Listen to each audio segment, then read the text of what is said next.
Concord is already being pulled offline. The game came out August 23rd. It is now September 3rd, and it's looking like Concord is already dead. It's going to be going offline September 6th. Anyone who bought the game will be getting a refund. And then once you get the refund, the game will no longer be accessible. You'll no longer have access to the title. I mean, for a live service or a multiplayer game of any kind to only have 10 days on the market to have 10 days to really make some sort of impact, that is crazy. And to me, this definitely signals some sort of strategic change at Sony, at, first party sort of PlayStation development. I don't know. And we'll get into all that and just the future of their live service output, because I think that's really the more interesting conversation than anything here. And I think a big takeaway for me with this is that we gotta shorten these developmental cycles somehow, because Concord was in development for 8 years. Began in development in 2016, comes out in 2024. In 2016, you have Overwatch that released that same year. So it's like, oh shit, this is going to be the next big thing. We got to jump on this bandwagon. But if it takes you 8 years to see this thing to the finish line, oh, that race is long gone. Like in 2024, Overwatch is at its lowest point of popularity ever. In 2016, Guardians of the Galaxy, I think the first Guardians of the Galaxy came out in like 2013, 2014. So it was still red hot. In 2024, people are starting to get the Marvel fatigue. And also, Guardians of the Galaxy is kind of a big shift. Whenever Guardians of the Galaxy was so successful, you started seeing that humor kind of inserted into the other Marvel movies that were releasing after that. And then people just slowly started getting fatigue from that style of humor, from that tone.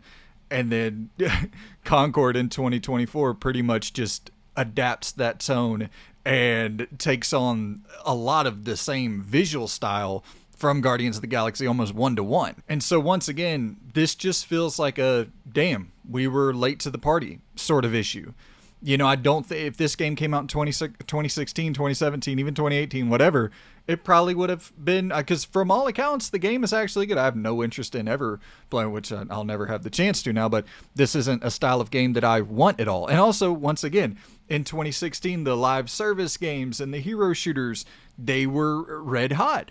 And in 2024, people are starting to cool on them. So once again, coming back to this long ass developmental cycle, 8 years of this game being in development, that's just not Concord. A lot of big AAA games take so long to make now that by the time they actually come out, they were chasing a trend that is no longer trendy. And I think you can get into a whole bunch of different conversations about that, that is one very obvious reason why trend chasing probably should never be done in the first place. But it's really easy to say that from our position, because we're not the one with our bottom dollar on the line. We're not the one who's gonna have to go fucking bankrupt if these things don't sell like hotcakes. And I could see why it is so easy to just kind of trend hop and hope that you catch the right wave. But I kind of feel like with this live service strategy, and that's really what I want to talk about here, just looking over PlayStation's live service strategy, I really feel like, because Concord had to have been $100+ million to make easily, I would assume that the better bet would be to make $10 million games, because like, if you're just going to start throwing shit at the wall with these live service games, and I'm not trying to, even talk about the quality, I'm just saying the approach of just throwing out as many as you can get out there, because that definitely seemed to be the plan under the Jim Ryan era. Let's just put as much resources as we possibly can into the strategy in the hopes that we'll get one Fortnite, one Call of Duty. I would really think that the better play would be to make $10 million games. There's your $100 million budget. Just throw out a bunch of kind of smaller, more experimental ideas, or instead of spending, $300 million, let's take $30 million and try to crank out $30 million live service games with different partners where we still own the IP, but we're working with these different external partners, so we're not having to use any of our first party resources on these games, and we can still deliver for our player base what they expect with these, high budget, high fidelity, great third person narrative games, or just narrative driven games in general, which is, I think, at this point, what the PlayStation fan base has become accustomed to. Because a lot of live service games that really took off and became huge hits, they weren't these $200, $300 million blockbusters that had great facial animations and these really compelling characters or anything like that. It was just gameplay loops that got sticky over time, that they refined and iterated on. And if you can get people addicted to the gameplay loop, then a lot of that other shit is just irrelevant.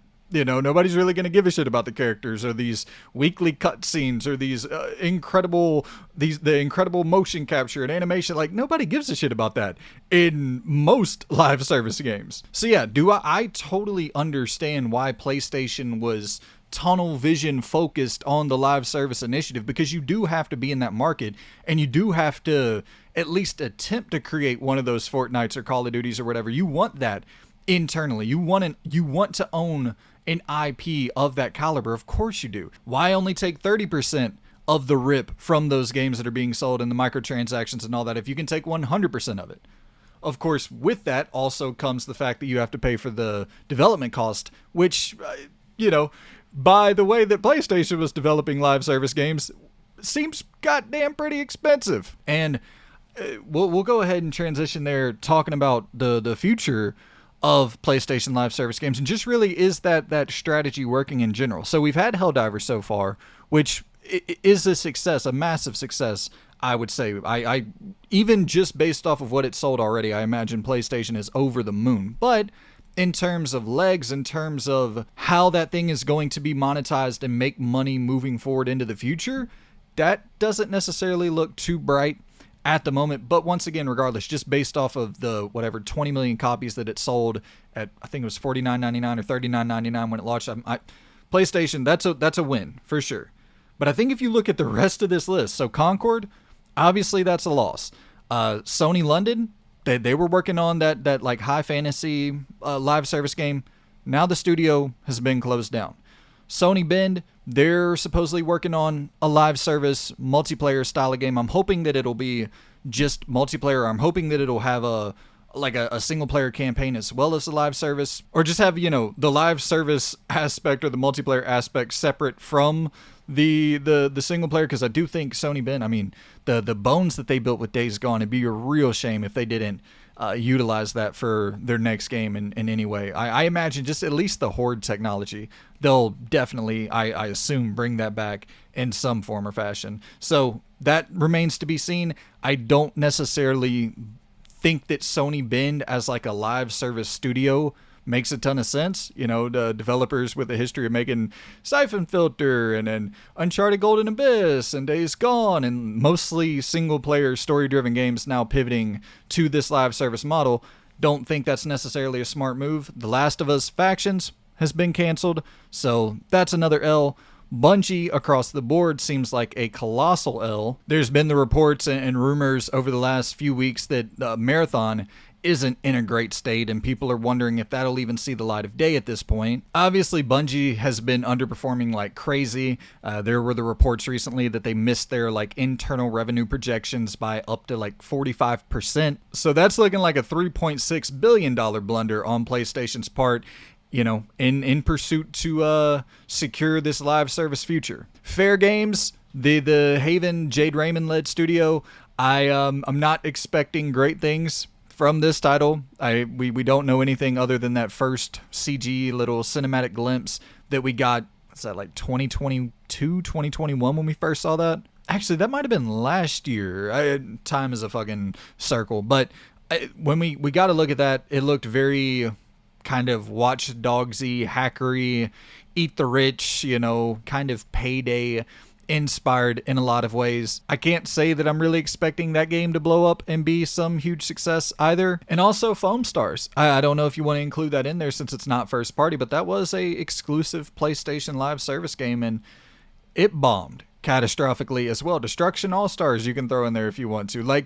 This plan, I don't have a lot of faith in it whatsoever. I don't really trust PlayStation's vision as a live service game maker. I think for the longest time, PlayStation has been such a quality centric game maker, and that's a weird pivot to make when going into the live service space when it it doesn't seem like quality is necessarily the number one priority when trying to get your live service game correct. Like, whenever you see Concord, from what I've seen, the game actually looks really damn good. It looks like it plays well. It looks polished. The performance looks fine. Obviously, the shit they're doing with the motion capture, the animation of these characters, like, all of that shit is way above the standard bar that people expect for live service games. But the constant wheel of content and how to monetize the player to death, and those are the things that I don't think PlayStation necessarily will have success in. Like with The Last of Us Factions, I imagine that would have been one of the greatest live service games to ever come out in terms of core mechanics, moment-to-moment play, the visuals, performance, all of that shit would have been excellent.